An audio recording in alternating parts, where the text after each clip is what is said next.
Okay, 7.2 you will find on page 9. This is dealing with angle relationships in quadrilaterals. Okay, so you've just had a bit of time to think about angle relationships in triangles, and you'll be coming back to that as part of your practice problems. But now we're going to jump right into dealing basically the same exercise, but dealing with quadrilaterals. Okay, so you kind of already know what that investigation is going to look like. Use the rest of the page to draw a large quadrilateral, but don't draw it so large that you can't draw exterior angles. Okay, so pick a kind of a medium size. And what's a quadrilateral? Four-sided figure. Perfect. Okay, so all you need is 4 straight lines that make an enclosed figure. Don't do anything super deliberately, just 4 sides. Make sure it's got different angles. Try not to do a regular shape, as in a square. Try not to do a rectangle. Try not to do a trapezoid. Try not to do a rhombus. Or do, and we can kind of compare. But just draw any 4-sided figure. Wait, you?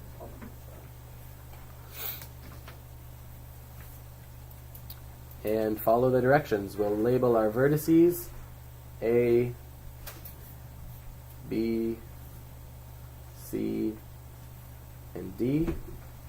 Doesn't matter what order you label yours in.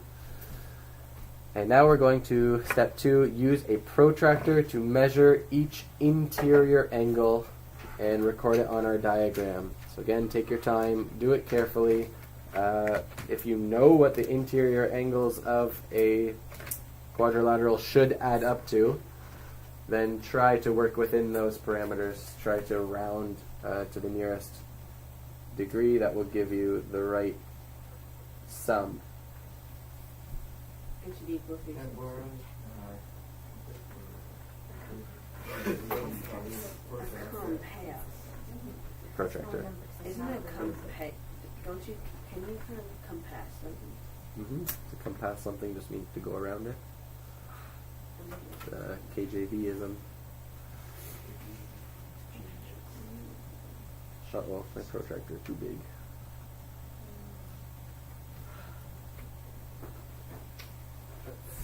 Wait, we had to find the interior? Wait, what is it? Yeah, interior angles. 360? Yeah, it should add up to 360. Just keep that in mind.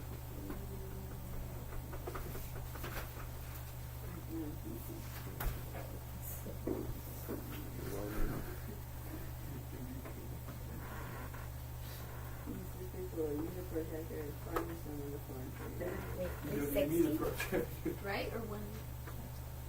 It should add to 360. I have 360 on the dot. I have 318. Where did I get that? Just one. Then are you sure that's how you make 376. Wait, what? You guys need practice with your protractors. Yeah, The key with the protractor is to really make sure, so you get 2 measurements each time, right? But you have to make sure you choose, if you're in an obtuse angle, that you're using the obtuse measure, that you're measuring from the baseline around to the answer. Yeah? And if you're measuring... If it's from this side, it's the smaller number, right? I can't possibly answer that question from here. I have no idea. You gotta go. Okay. Number 3 says find the sum of the 4 interior angles. So I'm just going to add mine up. I've got 55 plus 78 plus 119 plus 108. And I cheated a little bit along the way, so I know that's going to be 360 degrees. Yours should be at least somewhere very close to 360. If it's not 360, change your measurements so that it is 360, or remeasure.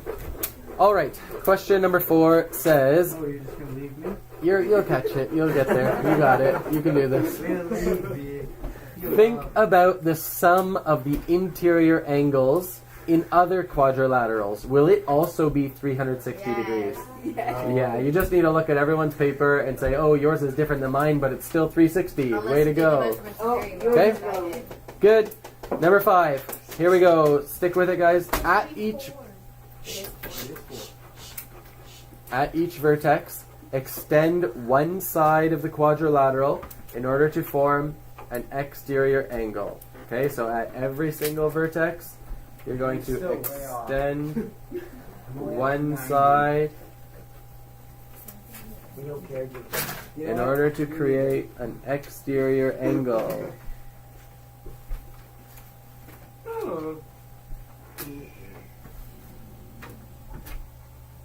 Mr. Reed, Yes. I feel like there's a way easier way. There's always an easier way. This is called an investigation. You are learning about the properties by exploring, not by algebra. Algebra is always easier, but here we're just figuring out these properties. So once you've done that, go ahead and measure each exterior angle and record the measurements on your diagram. Okay, I'm not actually going to measure, folks. We're going to speed up the process a little bit, and you're just going to realize these are supplementary angles. Okay, so this exterior angle for me is going to be 180 minus 55. And I'm going to do that for all of my angles. Oh! Just stand everything out. Make sure you're using your degree symbol. I forgot that. 80 degrees. Let's go.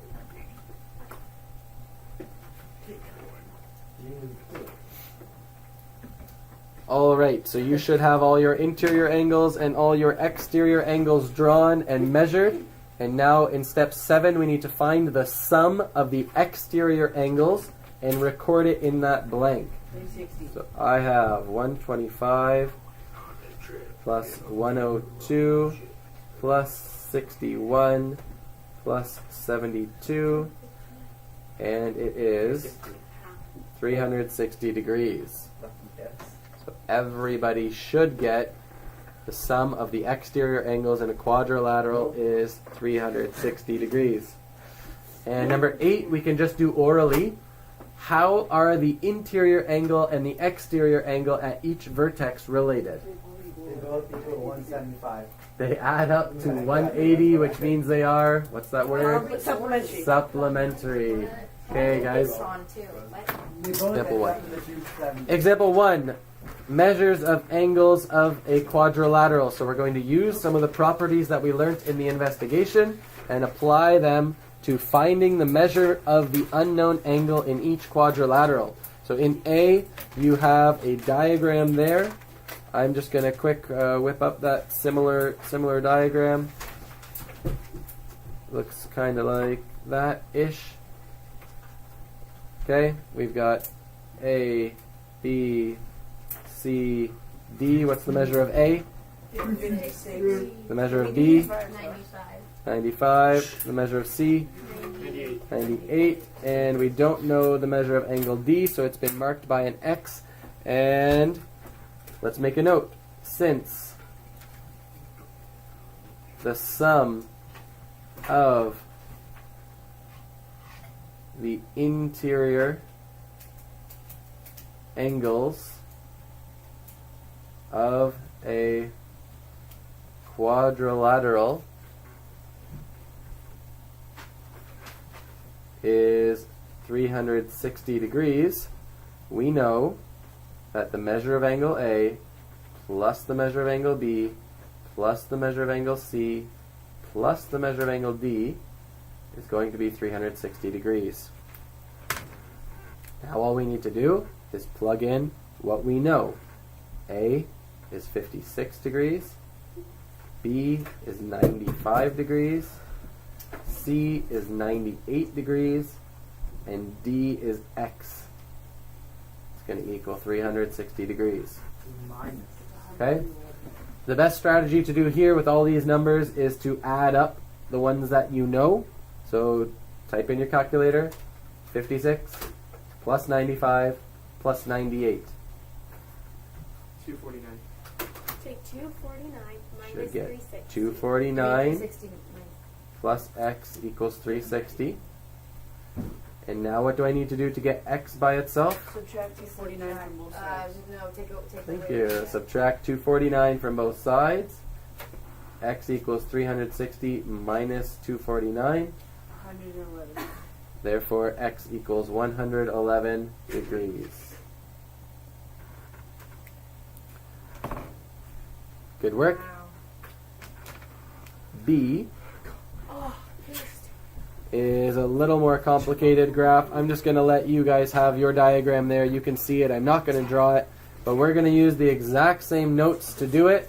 When you're doing your homework, you don't need to do this first sentence, okay? I'll just trust that you know what's going on. But we're going to say, since the sum of exterior, this one is dealing with exterior angles, of a quadrilateral, jot it down, is 360 degrees. We're looking at our exterior angles, and we're looking for angle FGJ. But all of our exterior angles are EFI. And we're going to add that to angle LEH.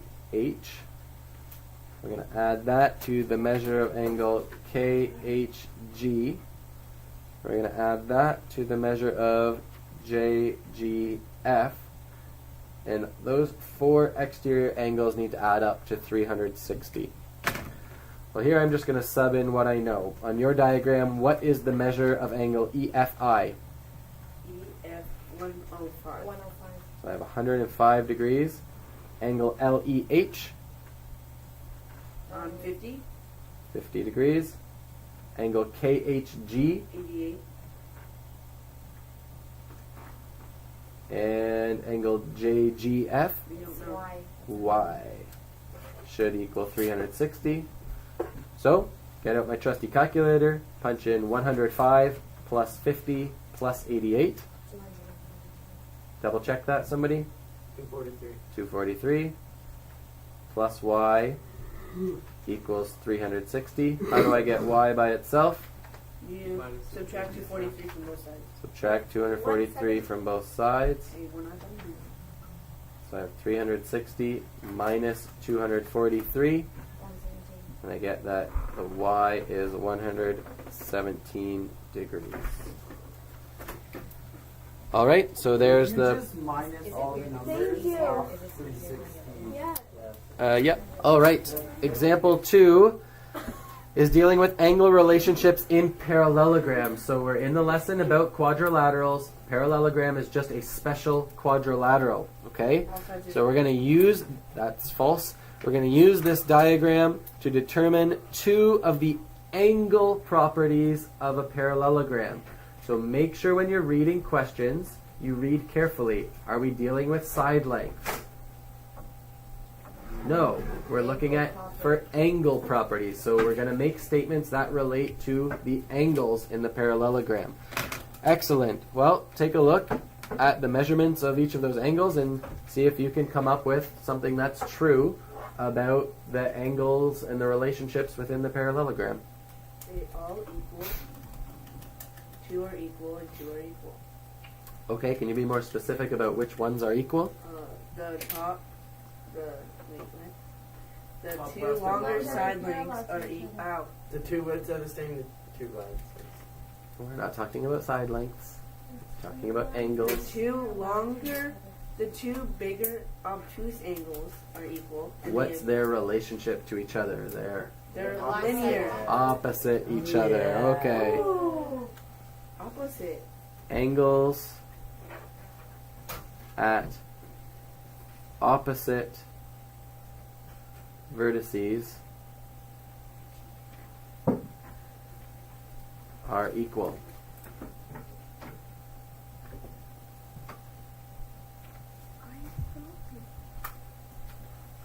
Angles at opposite vertices are equal. Good. What's the other thing that you noticed? So that one was easy. What's the deal with the 103 and 77? Are those numbers special in any way?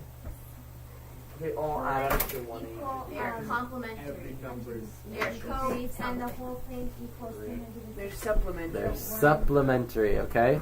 The word for angles that are right next to each other is adjacent.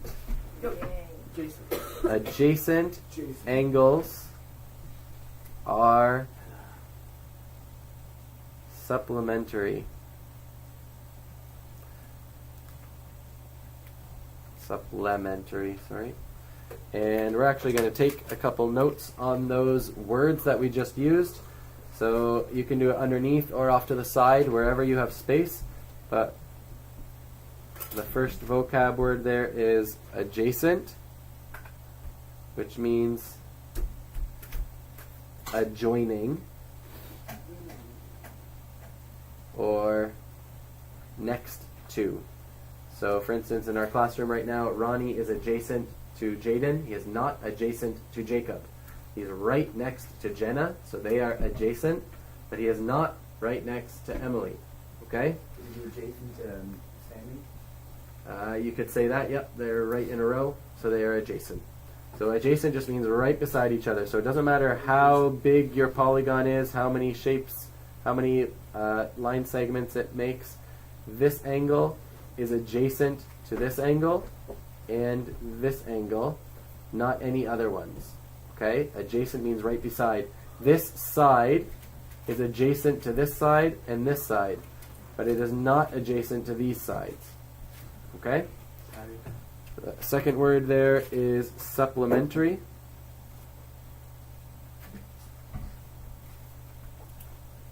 Supplementary simply means adding to 180 degrees. Two angles are supplementary if they add to 180 degrees. Okay? Now, how can we make these conjectures? How can we make these statements about a parallelogram? Well, it's really like what we did in the getting ready exercise.